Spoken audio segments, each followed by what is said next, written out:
इसलिए साबित करता हूँ यहाँ पर। इंसान को सबसे ज्यादा दर्द होता है आग से जलने से। दूसरा दर्द होता है माँ बच्चे को जब जन्म देती है, उससे पहले का 9 महीने की जो परेशानी होती है वो अलग। एक बार डिलीवरी का पेन झेलने के बाद भी औरत दूसरा बच्चा क्यों करती है? मैं खुद अपने पेरेंट्स का दूसरा बच्चा हूँ। क्यों करती है उसका जवाब है वो एफर्ट भूलकर आग के बाद में दूसरा जो दर्द होता है वो दर्द भूलकर उनका पूरा ध्यान होता है खुशी के रिवॉर्ड में। बच्चा होने की जो खुशी होती है वो 9 महीने के दर्द से लेकर पेट चीरने के एफर्ट को भुला देती है। क्या आप अपने बिजनेस को बच्चे की तरह पैदा करके अपने लाइफ के सुखों को, जो आपके एंजॉयमेंट है उनको, जो आपकी गलत आदतें हैं उनको माँ के पेट की तरह चीर के रख सकते हो? है हिम्मत? समझ आया मुझे कि ये दिमाग जो है ना, ये ड्रामेबाज है, आपको मेहनत करने से रोकता है। क्यों? क्योंकि दिमाग का सिर्फ एक काम है, आपको एफर्ट से बचाना और आपको जिंदा रखना। जिंदा रखना यानी आपको भूखा नहीं मरने देना। कुछ भी आपकी बॉडी को हो जाए तो उससे फाइट करना, किसी भी तरह का सर्वाइवल वगैरह ये सब। जब बात मौत तक आ जाती है या बहुत इमरजेंसी पे आती है तब पूरी एनर्जी इस्तेमाल होती है। क्यों? वैसे क्यों नहीं? क्योंकि आपकी एनर्जी सेव्ड है माइक्रोकॉन्ड्रिया में। आपके शरीर में माइक्रोकॉन्ड्रिया है। ये क्या है? ये आपका एनर्जी पावर हाउस है। आपकी पूरी एनर्जी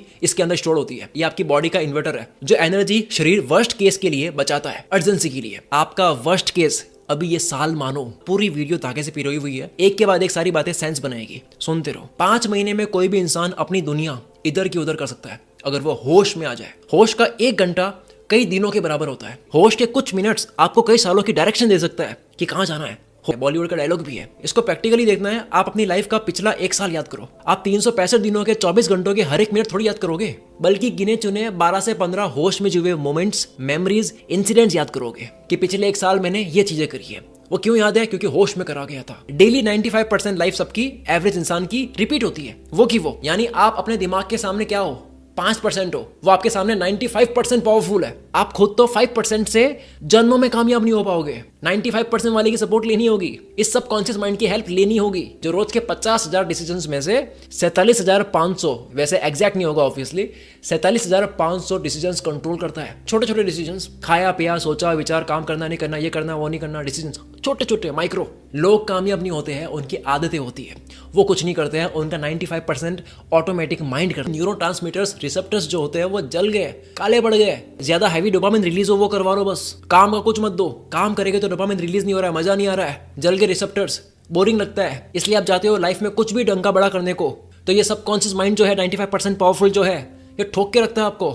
जैसे आयरन में पहली बार थेनोस से मार खा के आया था, आप गए जोश में, ईगो में, ये कर दूंगा वो कर दूंगा, मैंने देख ली मोटिवेशनल वीडियो, लाइफ बदल दूंगा। कुछ नहीं हुआ, ये साल भी नॉर्मल गया। जोश से खुशी जरूर मिल सकती है, फेक कॉन्फिडेंस मिल सकता है, पर घमंड वो धोखा है, फेक कॉन्फिडेंस वो धोखा है जो आप अपने आप को बिना तैयारी करे मैदान में जाकर देते हो। क्या करना है? सोल्यूशन क्या है? जो 95% बाप है, जो 95% पावरफुल माइंड है, उसके साथ में डील करो, नेगोशिएट करो, दिमाग को जो चाहिए वही दे दो। क्या बात करी थी मैंने अभी थोड़ी देर पहले कि आलस एक आदत है एफर्ट पे ध्यान देने की। रिवॉर्ड को भूलकर दिमाग को रिवॉर्ड भेज दो। एफर्ट दिमाग अपने आप करवा लेगा आपसे। दिमाग को बोलो ये मिलेगा, प्रैक्टिकली करके देखो। कल उठो, उठते रिवॉर्ड के बारे में सोचो, अपना एक ड्रीम बोर्ड बना लो, फोटो लगा लो, क्या क्या चाहिए आपको, सोचो, उठती देखो उसको, रिवॉर्ड।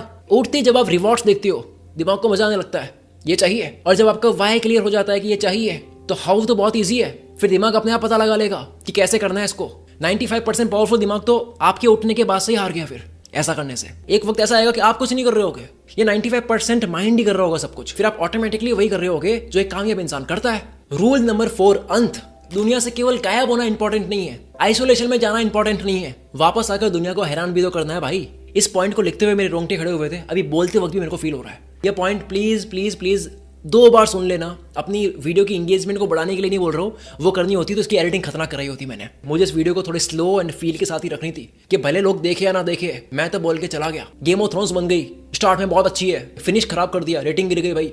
लोग मूवी के एंड से खुश होते हैं, हीरो का मतलब क्या? जो अंत में कुछ कर दे, क्लाइमेक्स बना ले कुछ बढ़िया सा। और आपकी जिंदगी क्या है? मूवी है। राइटर कौन है? आप हो। आप कितने गायब हो लो, ड्रामे कर लो, कम बैक कर रहा हूँ कर लो, लेकिन 31 दिसंबर के दिन क्या फिनिश होगा आज प्लान करना होगा। क्या, कितना, क्यों, ये सब कुछ आपको लिखना होगा। और गोल्स को लिखने की पावर क्या होती है कि आपने बस उसको 50% अचीव कर लिया है। वापस कितने लोग आ रहे हैं, कितने % लोग हैं जो दुनिया को हैरान करते हैं, कितने % लोग हैं जो कहते हैं कि भाई मैंने कम बैक कर लिया, कर रहा हूँ, सब कह रहे हैं। एक जो मैजिशियन होता है उस पर ताली इसलिए नहीं बजाते क्योंकि वो चिड़िया गायब कर रहा है, बल्कि वापस लाने के बाद ताली बजाते हैं। मैजिक हॉल में सबसे ज्यादा शांति कब होती है? जब जादूगर गायब हो जाता है। पर सबसे ज्यादा ताली कब बजती है? जब वो वापस किसी और जगह पर दिखता है। यह था जादू का एक हिस्सा। दूसरा सुनो, क्यों लोग कम बैक करने जाते हैं वापस नहीं आते हैं? क्योंकि आपको जादू, मैजिक इसलिए पसंद है क्योंकि आप सच जानना ही नहीं चाहते कि होता कैसे है जादू। आप चाहते हो कि आप बस बुद्धू बने रहे। आप ये नहीं कहते कि जादू कैसे होते हैं वो सिखाओ, आप कहते हो जादू करो। आपको बुद्धू बनने में, खोने में मजा आता है। जादू का सिर्फ आपको भटकारा है, उसी में ट्रिप मिल रही है आपको, भटकने का नशा। यही तो है वो नशा। पर ओशो के अकॉर्डिंग असली नशा तो होश है, भटकना नहीं है। लिख लो ये पॉइंट। कैसे शुरू करा वो नहीं, एंडिंग कैसे करोगे वो सब कुछ है। फिनिश कैसे हुआ, आज कहते हो मैं इतने घंटे काम कर रहा हूँ, हाँ कर लो, 16 घंटे कर लो, चलो क्या करें 31 दिसंबर तक, जब ये साल एंड हो रहा है तब तक क्या फिनिश करा वो काम आएगा? क्या एंड तक टिके रहे आप? इसी वापस आके दुनिया को हैरान करने वाले पार्ट को कहते हैं द प्रेस्टीज। यही प्रेस्टीज वाला आपको 1 जनवरी को करना है। आप गायब हुए, कमबैक करने के लिए गए, वो है प्लेज। पहला पॉइंट, प्लेज पर कोई ताली नहीं बजाता, प्रेस्टीज पे बजाते हैं। इस प्लेज और प्रेस्टीज, दुनिया से गायब होकर कमबैक करने जाना और वापस आने में कितना फर्क है? फर्क है द टर्न का। प्लेज गायब हुए, द टर्न लाइफ बदल दी, प्रेस्टीज हैरान कर दिया। गायब होने और वापस बदल के आने में यह फर्क है। एंड प्लान नहीं करोगे, हर साल चूहे की तरह एक ही जगह घूमते रहोगे और बोलोगे यार किस्मत मैटर करती है, जबकि यूनिवर्स के कुछ लॉज होते हैं जो समझ गए तो कमबैक तय है। इंसान ने फिजिक्स बनाई नहीं है, ढूंढी है। फिजिक्स तो थी नेचर पे, ये सारे लॉज नेचर के हैं। अगर आप फॉलो करोगे तो चीजें होगी। इसीलिए 5वां पॉइंट है फिजिक्स। जिंदगी एक फिजिक्स है। साइंस फिजिक्स सिंपल है, अगर ये फॉर्मूला लगाओगे तो होगा। अगर आप ये करोगे तो गाड़ी बनेगी और चलेगी। कोई भी कार फैक्ट्री डरती नहीं है कि सच में गाड़ी चल तो जाएगी ना, इतना कुछ करके बना रहे हम, बिकॉज दे नो ये जाहिर सी बात है। जब कामयाबी पे यकीन इतना हो जितना कैलकुलेटर पे आप 2 और 2 प्लस करते हो तो 4 डिस्प्ले होता है, विच इज ऑब्वियस, तब लॉ ऑफ अट्रैक्शन साथ देता है। क्वांटम फिजिक्स हो या सबकॉन्शियस माइंड की ताकत हो, जब तक शक करोगे मरोगे। 2 और 2 4 होते, ऐसा कॉन्फिडेंस होना चाहिए आपके एक्शन पे, तब होगे हर सपने मैनिफेस्ट। आपको लगना चाहिए कि ये तो बड़ी जाहिर सी बात है, ये तो ऑब्वियस है। सारे 5 पॉइंट्स, मौत के बारे में सोचना, होश रखना, ये सारे पॉइंट्स कोई काम के नहीं है अगर आपके अंदर ऑब्सेशन नहीं है, पागलपन नहीं है, फितूर नहीं है। ऑब्सेशन, जिसका दूसरा नाम मेहनत का नशा। दुनिया के सबसे फेमस न्यूरो साइंटिस्ट में से एक doctor Andrew Huberman, neuro science में PhD कर रखी है, वो रॉबर्ट ग्रीन को अपने पॉडकास्ट में बुलाते हैं। दोनों अपने फील्ड के लेजेंड्स एक फ्रेम में। एंड्रयू हुबरमैन पॉडकास्ट शुरू करने से पहले रॉबर्ट ग्रीन को कहते हैं, सर आपकी मास्टरी बुक जो है ना, उसने मेरी जिंदगी तो बदली है, प्लस इस बुक को अपनी कोचिंग प्रोग्राम में पढ़ाना कंपल्सरी कर दिया है। मैं तो कहता हूँ कि हर स्कूल कॉलेज में भी ये बुक पढ़ानी चाहिए, मास्टरी बाय रॉबर्ट ग्रीन, लेकिन नहीं पढ़ाएंगे क्योंकि ये काम सरकार ने मुझे समझाने दिया है। वहां सिलेबस में पढ़ो आप वो जो भी है। इस पूरी किताब का सेंटर पॉइंट होता है ऑब्सेशन। महान पेंटर एंड्रिया डेल वेरोकियो इनकी अधूरी पेंटिंग पर आगे का पेंट करने के लिए अपने स्टूडेंट को बुलाते हैं। स्टूडेंट कौन? लियोनार्डो दा विंची, मोनालिसा वाले पेंटर। उस पेंटिंग में एक बिबिकल सीन पेंट करना था। विंसी ने सोचा कि मैं ऐसा पेंट करके दूंगा तुम्हें कि तुम्हें देखा नहीं होगा, लगेगा पेंटिंग से सब बाहर आ रहा है। पहले पेंट करा फ्लावर बेड, नॉर्मल फूल पत्ती नहीं करी। बचपन से साइंस को जो ऑब्जर्व कर रहे थे, जो साइंस का ऑब्सेशन था, वो पूरा पेंटिंग में लगा दिया। अब एंजल के फेस पर सॉफ्ट ग्लो लगाने के लिए एक अलग टेक्निक यूज करी, और प्रे करने वाले इंसान को पेंट करने के लिए चर्च में वो लिटरली गए, जाके लोगों को प्रे करते हुए ऑब्जर्व करा, तब जाके वो फील पूरा उतारा कि एक इंसान प्रे करता है तो ऐसा करता है। जब अंदर उड़ते हुए बर्ड्स बनाने थे तो इन्होंने सोचा कि मैं दुनिया का पहला आर्टिस्ट बनूंगा जो उड़ता हुआ पक्षी इतना रियल दिखाएगा पेंटिंग के अंदर, परफेक्ट पंख बनाऊंगा मैं। उसके लिए वो क्या करते हैं, बाजार से पक्षी खरीदा, घंटों तक उसको ऑब्जर्व करा, देखा उसको थोड़ा सा उड़ाया, पिंजरे से बाहर निकाला, जैसे वो उड़ता है उसको स्केच करा और पंख बनाए। अब तक इनकी पेंटिंग पूरी खत्म हो गई, लेकिन इनका ऑब्सेशन खत्म नहीं हुआ। नशा कभी खत्म होता है क्या? पेंटिंग छोड़ी इन्होंने, अब पक्षी के पंख के पीछे पड़ गए। उसके बारे में सब कुछ जाना और सोचा इंसान क्यों नहीं उड़ सकता, तो इसके ऊपर ये पहले इंसान बने। प्लेन, हेलीकॉप्टर, पैराशूट, ये सब डिजाइन कर दिया। उड़ो, इंसान को उड़ाओ। इंसान को उड़ाने की पूरी कोशिश कर ली इमेजिनेशन के अंदर।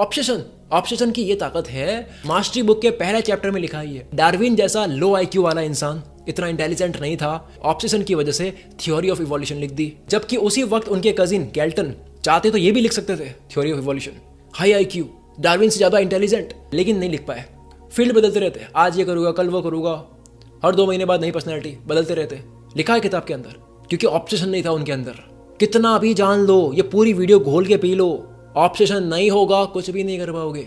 लेकिन कुछ भी नहीं है, लेकिन ऑब्सेशन है, बहुत कुछ कर लोगे। यहां तक पहुंचने के बाद अगर आप मेंटली पूरे प्रिपेयर हो चुके हो तो सबसे आखिर में आपको जरूरत है एक्शन लेने की, किसी भी तरह के काम को टाइम पे करने की। नहीं तो एक दिन कब खत्म होता है, शाम कब हो जाती है, रात कब हो जाती है, पता ही नहीं चलता। मरने से ज्यादा डर आपको किससे लगना चाहिए? वक्त बर्बाद करने से। हर खोई चीज वापस आ सकती है, वक्त नहीं आ सकता। 2025 आधे से ज्यादा निकल चुका है। अगर आप मेरी वीडियो देख रहे हो सकता है केवल 4 महीने बचे होंगे, केवल 3 ही महीने बचे होंगे। आपके पास भी 24 घंटे है, एलोन मस्क के पास भी 24 घंटे है। आप केवल एक काम ढंग से नहीं कर पा रहे हो, दुनिया 10 काम सही से कर पा रही है, टाइम पे कर पा रही है। पा रही है। वक्त किसी को मिलता नहीं है, वक्त तो निकालना ही पड़ता है। Channel support me. अगर सच में इस वीडियो ने आपको झंझोड़ा है, आपके जो भी गोल है वो चाहो तो कमेंट में लिख सकते हो। इस साल के एंड वापस देखने आ सकते हो कि आपने कंप्लीट करा या नहीं। मिलते हैं अगली वीडियो में। Wish you all the very best.